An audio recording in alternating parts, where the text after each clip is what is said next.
स्वागत है आप सभी का। शाम के 4 बजने वाले हैं। आप देख रहे हैं म्हारो राजस्थान। आप सबके साथ मैं हूं प्रियंका राय। बुलेटिन की शुरुआत बड़ी खबर के साथ करेंगे। टोंक के डिग्गी से बड़ी खबर है। संत की हत्या मामले में इस वक्त का बड़ा खबर और बड़ी अपडेट आपको बताते चले। बीजेपी जांच कमेटी के सदस्य डिग्गी पहुंच चुके हैं। सांसद बालक नाथ टोंक के डिग्गी पहुंचे हैं। अधिकारियों से बात कर जानकारी इकट्ठा की जानी है। रिपोर्ट बनाकर सीपी जोशी को यह रिपोर्ट सौंपी जाएगी। तो संत की हत्या मामले से जुड़ी इस वक्त की बड़ी खबर और बड़ा अपडेट आपको बता रहा है बीजेपी जांच कमेटी के लिए। इस वक्त जो कमेटी है वो डिग्गी पहुंच चुकी है। लगातार इस घटनाक्रम को लेकर लोगों में आक्रोश है और इसे लेकर बीजेपी की ओर से एक जांच कमेटी भी गठित की गई है जो इस वक्त डिग्गी पहुंची हुई है। पूरे मामले को लेकर आसपास लोगों से पूछताछ की जाएगी और इसके बाद एक खास रिपोर्ट तैयार की जानी है और ये रिपोर्ट अध्यक्ष को सौंपी जानी है। प्रदेश अध्यक्ष को यह रिपोर्ट सौंपी जाएगी और पुलिस भी हालांकि पूरे मामले को लेकर लगातार जांच पड़ताल में जुटी हुई है, लेकिन बीजेपी अब इसे लेकर सरकार पर हमलावर है। तो सांसद बालक नाथ इस वक्त डिग्गी पहुंच चुके हैं। इस वक्त की बड़ी खबर आपको बता रहे हैं टोंक के डिग्गी से, जहां पर एक संत की निर्मम तरीके से हत्या कर दी गई। इस हत्या को लेकर जहां एक और बवाल लगातार बढ़ता चल रहा है, लोगों में गुस्सा बढ़ता चला जा रहा है, तो वहीं दूसरी ओर बीजेपी की ओर से भी जांच टीम गठित की गई है। संत की हत्या मामले को लेकर यह टीम जांच करेगी। आसपास लोगों से पूछताछ की जाएगी। इस पूरे मामले पर पड़ताल की जानी है। सहयोगी सौरभ हमारे साथ जुड़ चुके हैं, माफ कीजिएगा दौलत हमारे साथ जुड़े हुए हैं। दौलत, टीम वहां पर पहुंच चुकी है बीजेपी की, किस तरीके से जांच की जा रही है और कब तक रिपोर्ट तैयार कर पेश की जाएगी? बिल्कुल, मैं आपको बताना चाहूंगा कि डिग्गी में, टोंक जिले के डिग्गी में जिस तरह से संत की हत्या हुई उसके बाद में बीजेपी ने कमेटी बनाई। 2 सदस्य पहले ही यहाँ आगे जा चुके हैं और बाबा बालक नाथ जो अलवर से सांसद है, बाबा बालक नाथ वो आज यहाँ पहुंचे हैं। मंदिर में श्रद्धांजलि देकर के जो संत थे उनको श्रद्धांजलि देने के बाद में यहाँ अब लोगों को संबोधित कर रहे हैं। बड़ी संख्या में संत यहाँ मौजूद है। जयपुर हाथोस धाम के महामंडलेश्वर बाल मुकुंदाचार्य जी महाराज वो भी यहाँ पर मौजूद है। उनका ये कहना है कि पुष्प विसर्जन रामदास जी महाराज का जब तक नहीं किया जाएगा तब तक पिछली चोरी और इस हत्या का खुलासा नहीं होगा। बाबा बालकनाथ है वो लोगों को संबोधित कर रहे हैं और सरकार पर फिलहाल वो हमला बोलते हुए कह रहे हैं कि जिस तरह से मालपुरा की कावड़ यात्रा को रोका जा रहा है, जिस तरह से हिंदुओं के धार्मिक कार्यक्रमों को प्रशासन और पुलिस की रोक होती है, उसको लेकर के वो राज्य सरकार पर अभी हमला बोल रहे हैं और लोगों को संबोधित कर रहे हैं। रिपोर्ट की रही बात तो 3 सदस्य जो कमेटी है वो रिपोर्ट प्रदेश अध्यक्ष को सौंपेंगे और प्रदेश अध्यक्ष उस रिपोर्ट पर भी किस तरह का एक्शन लेते हैं। हालांकि अभी बाबा बालकनाथ जो है वो लोगों को संबोधित कर रहे हैं। बड़ी संख्या में संत समाज के लोग मौजूद हैं और साथ ही डिग्गी गांव और उसके आसपास के लोग भी बड़ी संख्या में यहाँ पर पहुंचे हैं। बिल्कुल दौलत, लोग भी वहां पर पहुंच रहे हैं और निश्चित तौर पर बीजेपी को एक बड़ा मुद्दा मिल गया है जिसे लेकर अब सरकार को घेरने की कोशिश भी की जाएगी। आप नजर बनाए रखिएगा दौलत, बहुत शुक्रिया तमाम जानकारियों के लिए। रुक कर लेते हैं एक और बड़ी खबर का। कुचामन डबल मर्डर केस में बड़ा अपडेट सामने आ रहा है। कुचामन सांसद हनुमान बेनीवाल इस वक्त पहुंच चुके हैं। नागौर सांसद हनुमान बेनीवाल कुचामन पहुंचे हैं। थाने के बाहर धरना स्थल पर बेनीवाल भी पहुंच चुके हैं। पुलिस और प्रशासन से अब बेनीवाल इस मामले को लेकर बातचीत करेंगे। मामले को लेकर 3 आरएलपी विधायक भी धरने पर बैठे हुए हैं। तो आरएलपी विधायक इससे पहले धरने पर बैठे हुए थे और अब इसे लेकर आरएलपी सुप्रीमो हनुमान बेनीवाल भी धरना स्थल पर पहुंच चुके हैं, जहां पर अब वो पुलिस के अधिकारियों से बातचीत करेंगे। इस वक्त की बड़ी खबर आपको बता रहे हैं कुचामन से, जहां पर डबल मर्डर से सनसनी फैली हुई है। इसे लेकर लगातार राजनीति भी गर्माती चली जा रही है। जहां एक और आरएलपी के 3 विधायक पहले से ही धरना प्रदर्शन कर रहे थे, तो वहीं अब इस प्रदर्शन स्थल पर सांसद हनुमान बेनीवाल भी पहुंच चुके हैं। थाने के बाहर यह प्रदर्शन किया जा रहा है। नागौर सांसद हनुमान बेनीवाल इस वक्त थाने के बाहर पहुंच चुके हैं धरना स्थल पर। धरने में वो भी शामिल हो गए हैं। पुलिस और प्रशासन से कुछ ही समय में सांसद हनुमान बेनीवाल बातचीत करेंगे। तो मामले को लेकर लोगों में आक्रोश भी बढ़ता चला जा रहा है और न्याय की मांग की जा रही है और इसे लेकर लगातार ये मामला राजनीतिक रूप लेते हुए भी नजर आ रहा है। राजनीति लगातार गर्माती चली जा रही है। अब चूंकि सांसद यहां पर पहुंच रहे हैं तो निश्चित तौर पर यह मामला अब बड़ा रूप लेते हुए भी नजर आ रहा है और भी लोग यहां पर पहुंच सकते हैं। सांसद हनुमान बेनीवाल यहां पर पहुंचे हुए हैं। महेंद्र सहयोगी हमारे साथ जुड़ चुके हैं। महेंद्र, कब तक ये बातचीत की जाएगी? हनुमान बेनीवाल और पुलिस के बीच में कब तक बातचीत होनी है? देखिए, बिल्कुल हनुमान बेनीवाल ने अभी करीब आधा घंटे तक इस धरने को संबोधित किया और इस संबोधन के दौरान बेनीवाल ने स्थानीय विधायकों पर जमकर आरोप भी लगाए और बेनीवाल ने कहा कि इस परिवार को न्याय दिलाकर ही वो जाएंगे। आरएलपी के तीनों विधायक पहले से ही धरने पर मौजूद है। इसके अलावा बीजेपी के भी इस पूरे क्षेत्र के नेता मौजूद है। भीम आर्मी से जुड़े हुए भी लोग मौजूद है। अभी जो हनुमान बेनीवाल ने ठीक है महेंद्र, आप बता रहे हैं बीजेपी से जुड़े लोग और इसके साथ साथ आरएलपी के विधायक पहले से ही, यानी कि मामला बड़ा राजनीतिक रूप लेते हुए नजर आ रहा है। आप नजर बनाए रखिएगा। बहुत शुक्रिया तमाम जानकारियों के लिए। तो कुचामन डबल मर्डर केस से जुड़ी इस वक्त ये बड़ी खबर आपको बता रहे हैं। बीजेपी सांसदों की समिति भी वहां पर पहुंची हुई है और सांसद बृजलाल भी वहां पर पहुंचे हुए। परिजनों और धरने पर बैठे लोगों से मुलाकात की गई। तस्वीरें भी उस दौरान की आपको दिखा रहा है। राष्ट्रीय अध्यक्ष जेपी नड्डा को अब ये समिति रिपोर्ट देगी। इस वक्त ये बड़ी खबर आपको बता रहे हैं कुचामन डबल मर्डर केस से जुड़ी, जहां पर बीजेपी सांसदों का जो प्रतिनिधि मंडल है वो पहुंच चुका है। तस्वीरें आपको दिखा रहे हैं। समिति इस वक्त कुचामन में पहुंची हुई है।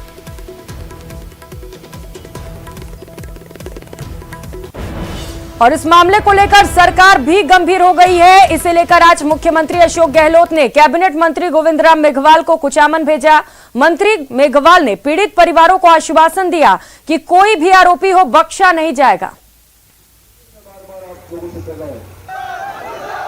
तो दूसरे प्रदेशों में भी बढ़ रहे हैं, लेकिन मैं एक बात कह सकता हूं, जितने भी अपराध हुए हैं, चाहे कैसा ही अपराध हुआ है, चाहे वो कन्हैयालाल ले लो, चाहे राजू ठेठ का ले लो, मुख्यमंत्री जी ने त्वरित कार्रवाई करते हुए तुरंत मुलजिमों की गिरफ्तारी करने का काम किया है। पर सर, दलितों के ऊपर क्राइम की स्टोरी हर रोज राजस्थान से हम लोग हर हफ्ते सुनते हैं। आप ठीक कह रहे हैं मैडम, इस देश में जो जातिवाद का जहर है वो बहुत जबरदस्त है, क्योंकि हमारी ऊंच और नीच की भावना है। हम जातियों में बटे हुए लोग हैं, अलग अलग धर्मों के नाम पे हम लोग लड़ते हैं। इन जातियों में रंग भेद के ऊपर नीचे की भावना है ना, उसी का फायदा अंग्रेजों ने उठाया कि 300। रुक लेते हैं इस वक्त मिल रही बड़ी खबर का। कोटा से बड़ी खबर है। युवक ने वीडियो कॉल कर गर्लफ्रेंड के सामने फांसी लगा ली। परिजनों ने लड़की पर ब्लैकमेल करने का आरोप लगाया।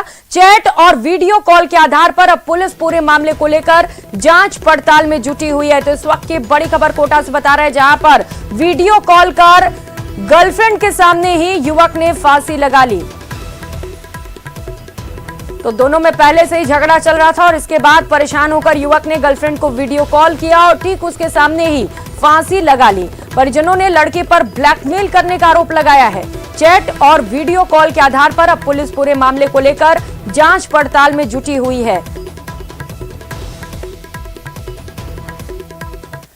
तो वहीं करौली में उस वक्त हंगामा मच गया जब कांग्रेसी नेता आपस में ही भिड़ गए। इस दौरान कार्यकर्ताओं में जमकर लात और घूसे चले। दरअसल खाद्य आपूर्ति मंत्री प्रताप सिंह खाचरियावास और धीरज गुर्जर करौली पहुंचे थे और उनके स्वागत के दौरान कांग्रेसी कार्यकर्ता आपस में भिड़ते हुए नजर आए। तस्वीरें भी उस दौरान की आपको दिखा रहे हैं, जब एक बार फिर से कांग्रेसी कार्यकर्ता आपस में ही उलझते हुए नजर आए। पुलिस को भी यहां पर काफी मशक्कत करनी पड़ी अलग करने के लिए।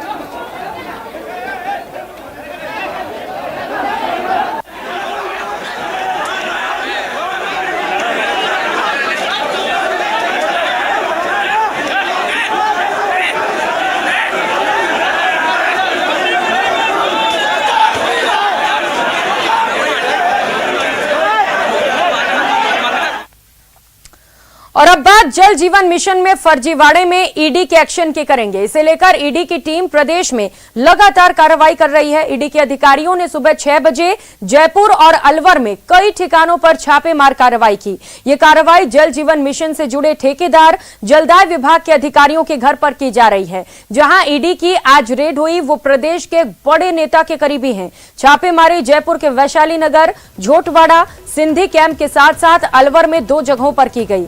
अब तक की जानकारी के मुताबिक ईडी की दिल्ली और जयपुर टीम के अलावा पहली बार गुजरात की टीम को भी जयपुर में कार्रवाई के लिए बुलाया गया है।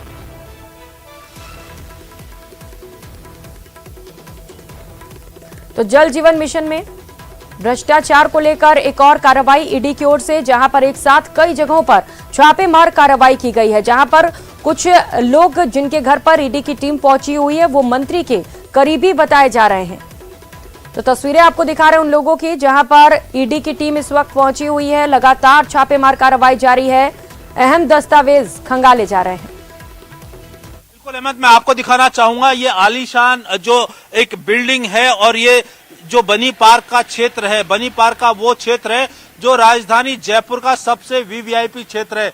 ये कोठी लगभग 2000 वर्ग गज जमीन में बनी हुई है और इसकी कीमत यहाँ पर करोड़ों नहीं बल्कि अरबों रुपए में आंकी जा सकती है, क्योंकि यहाँ पर बहुत महंगे दामों पर जमीनें मिलती हैं। दूसरा, 4 करोड़ का कैश जो मिला है वो संजय बड़ाया के निवास पर मिला है। 2 सूटकेस में भरा हुआ ये कैश मिला है। उस कैश की गणना के लिए जो ईडी के मौजूदा टीम है वो कम पड़ी, तो वहां पर नोट गिनने के लिए मशीनें मंगवाई गई हैं। और जहां तक जो कविया की बात है, कल्याण सिंह कविया के ठिकानों पर कार्रवाई की जा रही है, तो संजय बड़ाया ने कल्याण सिंह कविया से जो ब्लैक मनी है उसके जरिए प्रॉपर्टी खरीदी है। अंदर हम दिखाना चाहेंगे कि गाड़ियां वीआईपी ये लॉन्च है, गेट बंद है और इसमें गाड़ियां यहां पर खड़ी हुई हैं।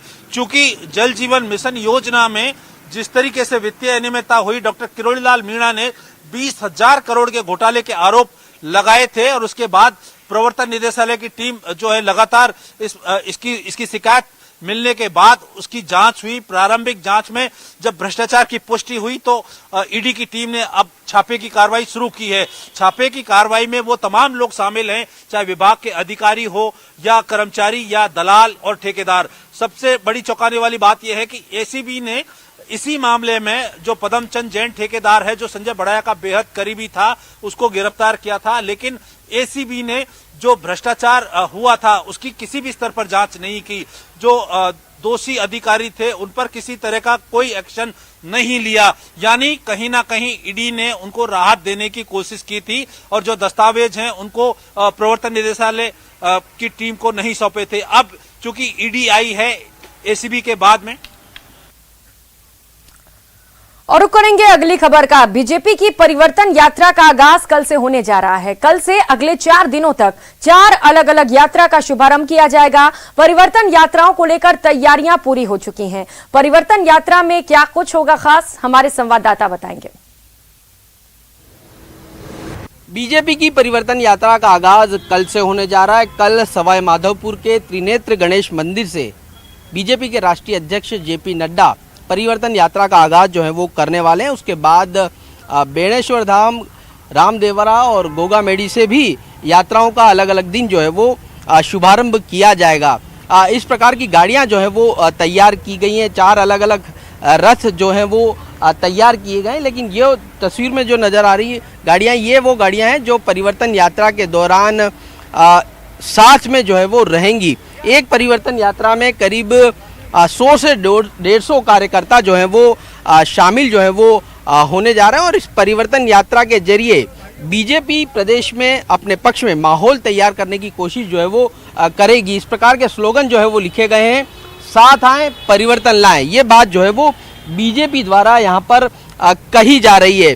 हर दिन जो है वो अलग अलग यात्राओं में कह सकते हैं कि स्वागत सभाएं होंगी, नुक्कड़ सभाएं होंगी और एक बड़ी सभा जो है वो आयोजित की जाएगी, जिसमें बाहर से भी, राजस्थान के बाहर से भी नेता जो है वो आ सकते हैं। कई केंद्रीय मंत्रियों को बुलाया गया है, दूसरे राज्यों के नेताओं को जो है वो इस यात्रा के दौरान बुलाया गया है। लेकिन सामूहिक तौर पर निकलने वाली ये यात्राएं जो है वो कह सकते हैं कि तमाम बड़े नेता, कोर कमेटी के तमाम सदस्य जो है वो इन यात्राओं में शामिल होंगे। चाहे बात वसुंधरा राजे की हो, सीपी जोशी की हो, गजेंद्र सिंह शेखावत की हो, राजेंद्र राठौड़ की हो, सतीश पूनिया की हो, तमाम नेता जो है वो इस यात्रा के दौरान शामिल रहेंगे। और कहा जा सकता है कि जिस प्रकार की परिवर्तन की कोशिश बीजेपी कर रही है, सत्ता में वापसी की कोशिश बीजेपी कर रही है, उसी के तहत ये परिवर्तन यात्राएं जो है वो निकाली जा रही हैं। हालांकि रथ जो है वो कल जो है वो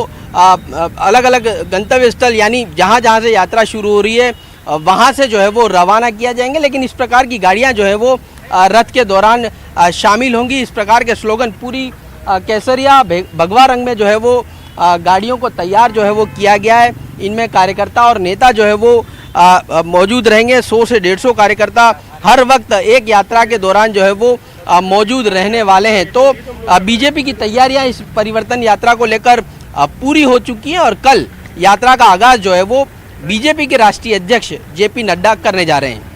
कैमरा पर्सन शेर सिंह के साथ सौरभ गृहस्थी, न्यूज़ 18 राजस्थान, जयपुर। तो कल से प्रदेश में बीजेपी की शुरू हो रही परिवर्तन यात्रा को लेकर कांग्रेस ने जमकर निशाना साधा। कैबिनेट मंत्री प्रताप सिंह खाचरियावास ने दौसा में बड़ा हमला बोलते हुए कहा कि अब तो बीजेपी का परिवर्तन होने वाला है। बीजेपी मंदिर जाने में लेट हो गई। कांग्रेस को गणेश जी का आशीर्वाद पहले ही मिल चुका है। बीजेपी पर निशाना साधते हुए खाचरियावास ने कहा कि महंगाई, बेरोजगारी से पूरे देश की जनता परेशान है। सुनिए क्या कुछ कहा। बीजेपी का परिवर्तन होने वाला है देश में। भारतीय जनता पार्टी से पूरे देश की जनता दुखी और परेशान है। 200 रुपए सिलेंडर पर कम करते हैं, हम 500 रुपए में सिलेंडर दे रहे हैं राजस्थान में। आप 500 रुपए में दो ना पूरे देश की जनता को। पूरे देश की जनता की जेब काट ली। झूठ, फरेब और धोखे की राजनीति करने वाले झूठ के जनरेटर बीजेपी के नेता सिर्फ माहौल बनाकर वोट लेना चाहते हैं। पता नहीं चलेगा बीजेपी का राजस्थान में सफाया हो जाएगा।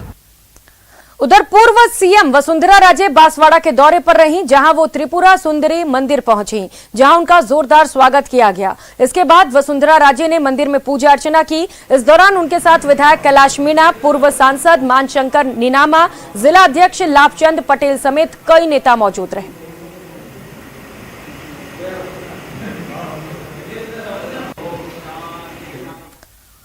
और खबरों में आगे बढ़ते हुए वन नेशन वन इलेक्शन के मामले में प्रदेश सरकार के खाद्य और नागरिक आपूर्ति मंत्री प्रताप सिंह खाचरियावास ने दौसा में बड़ा बयान दिया। प्रताप सिंह खाचरियावास ने कहा कि बीजेपी नाटक कर रही है। पिछले 9 साल में बीजेपी ने कुछ भी नहीं किया और केंद्र की बीजेपी सरकार चुनाव हारने जा रही है। वहीं कांग्रेस नेता और राजस्थान बीज निगम के अध्यक्ष धीरज गुर्जर ने कहा कि वन नेशन वन इलेक्शन के जरिए बीजेपी जनता को मुद्दों से भटकाना चाहती है, लेकिन जनता अब इनके बहकावे में नहीं आएगी और राजस्थान में कांग्रेस की सरकार रिपीट होने जा रही है।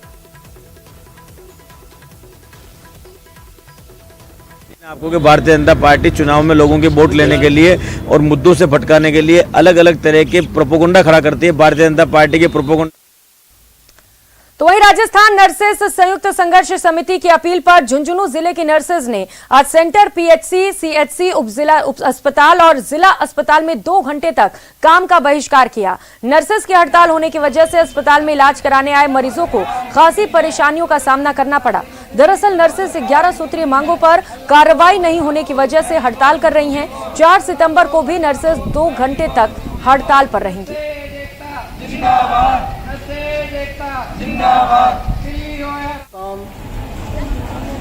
राजस्थान नर्सेस संयुक्त समिति जिला झुंझुनू के द्वारा हमारा जो टोकन स्ट्राइक 2 घंटे की है 8 से 10, वो लगातार पूरे जिले में संपूर्ण सब सेंटर से लेकर जिला चिकित्सालय तक जारी है।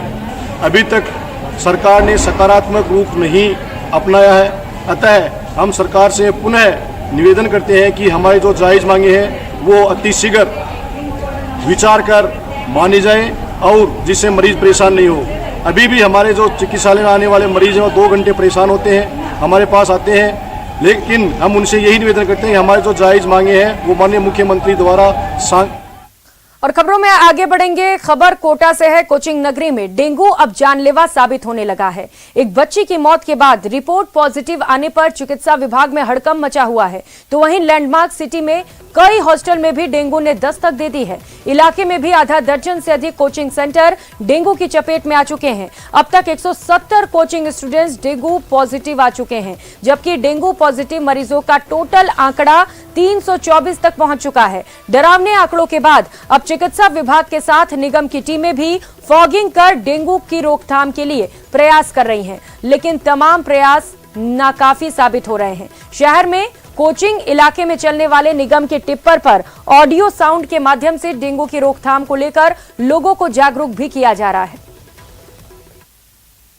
सभी से अपील भी कर रहे हैं कि आप लोग अपने अपने घर में हर रविवार को 8 बजे से 8:30 बजे तक जो राज्य सरकार का अभियान है, हर रविवार डेंगू मलेरिया पर वार, उसके तहत सभी लोगों से अपील है कि अपने घर के अंदर के सभी टंकी, कूलर, परिंदे, छतों पर रखे हुए डिब्बा डिब्बी, उनको सबको खाली कर दिया जाए और फ्रिज की ट्रे को भी देख लें, चेक कर लें, उसको भी खाली कर दें ताकि उनमें जितने भी लार्वा हैं वो सब, अगर लार्वा को आपने पानी में बहा दिया तो फिर उसके बाद बहते पानी में चला गया लार्वा तो वो एडल्ट मॉस्किटो में कन्वर्ट नहीं हो पाता, नहीं बन पाता। 2 बैग 2 परिवार और बस का सफर, दोनों के बैग का रंग भी एक समान। बस में सफर के दौरान दोनों परिवारों के बीच बैगों की अदला बदली हो गई, लेकिन एक बैग के अंदर कीमती सामान था। रंग एक होने की वजह से दोनों बैग आपस में बदल गए। फिर क्या, जिस बैग में कीमती सामान था वो परिवार मदद के लिए थाने पहुंचा। दूसरे परिवार ने भी घर जाकर बैग खोलकर देखा तो वो भी हैरान रह गए। दूसरा परिवार भी थाने पहुंचा बैग को जमा कराने। फिर दोनों परिवारों ने सिविल लाइन थाने में आपस में बैग एक्सचेंज किए। ये पूरा वाकया अजमेर का है। भैया, हमारे जो भाभी जी है वो दूध राखी बांधने गए हुए थे, तो जब वापस आ रहे थे तो उनका बैग, उनको किशनगढ़ उतरना था तो उनका बैग किशनगढ़ एक्सचेंज हो गया। तो हम यहाँ पे सिविल लाइन थाना है, ये भाई साहब जो है ये हमारा बैग यहाँ पे लेके आए, इन्होंने हमको हमारा बैग दे दिया है और हमने इनको इनका बैग वापस दे दिया है।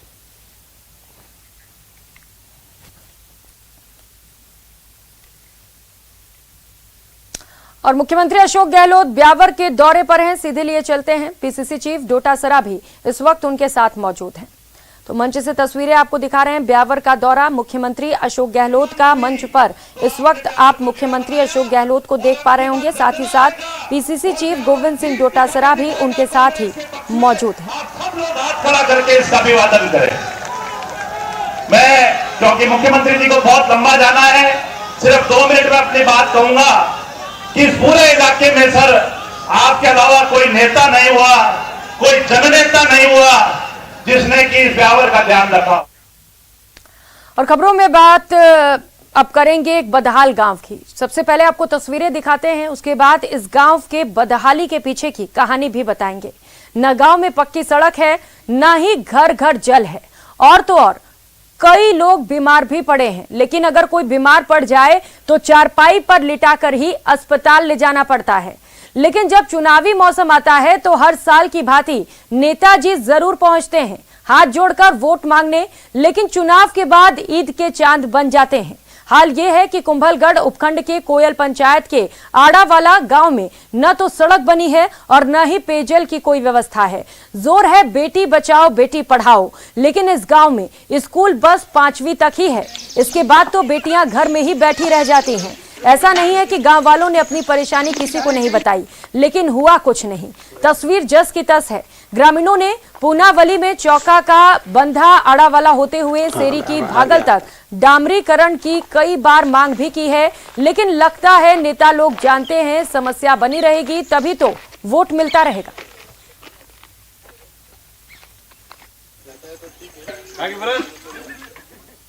उधर जोधपुर में पूर्व महारानी हेमलता राजे की बाबा रामदेव जी की दरबार रामदेवरा के लिए 10 दिवसीय पैदल यात्रा का शुभारंभ हुआ। ये यात्रा जोधपुर रातानाडा जुगल जोड़ी बाबा रामदेव मंदिर से नई सड़क मसूरिया बालीनाथ बाबा रामदेव मंदिर तक जाएगी। इसके बाद रामदेवरा के लिए रवाना होगी। राज परिवार के सदस्य पूर्व महारानी हेमलता राज्य के सानिध्य में ये यात्रा निकाली जा रही है, जिसमें की पूर्व महारानी साहिबा खुद पैदल रामदेवरा तक जा रही हैं। इस यात्रा में तकरीबन 1500 श्रद्धालु जुड़ रहे हैं। इसे लेकर व्यवस्थाएं भी सुनिश्चित की गई हैं। तो सेनाचार्य अचलानंद गिरी महाराज के आशीर्वाद के साथ ही यात्रा शुरू हुई, जिसमें जुगल जोड़ी मंदिर में पूजा अर्चना कर जत्था रवाना हुआ। अगली खबर का रुख करेंगे। 6 सितंबर को कांग्रेस के राष्ट्रीय अध्यक्ष मल्लिकार्जुन खड़गे भीलवाड़ा के दौरे पर रहेंगे। डेयरी के विभिन्न प्रोजेक्ट्स का शिलान्यास और भीलवाड़ा कांग्रेस कार्यालय के शिलान्यास कार्यक्रम में भी शामिल होंगे। इसकी तैयारियों का जायजा लेने के लिए आज मुख्यमंत्री अशोक गहलोत भीलवाड़ा आएंगे। इस दौरान न्यूज 18 राजस्थान से खास बातचीत करते हुए राजस्व मंत्री रामलाल जाट ने कहा कि पहली बार कांग्रेस के राष्ट्रीय अध्यक्ष राजस्थान आ रहे हैं, तो इसे लेकर उनका सम्मान भी किया जाएगा। राजस्व मंत्री रामलाल जाट से खास बातचीत की हमारे संवाददाता राहुल कौशिक ने। तो तस्वीरें आपको दिखा रहे हैं। कांग्रेस राष्ट्रीय अध्यक्ष मल्लिकार्जुन खड़गे पहुंचेंगे। इस बुलेटिन में फिलहाल इतना ही। खबरों का सिलसिला लगातार जारी। आप देखते रहिए न्यूज 18 राजस्थान। नमस्कार।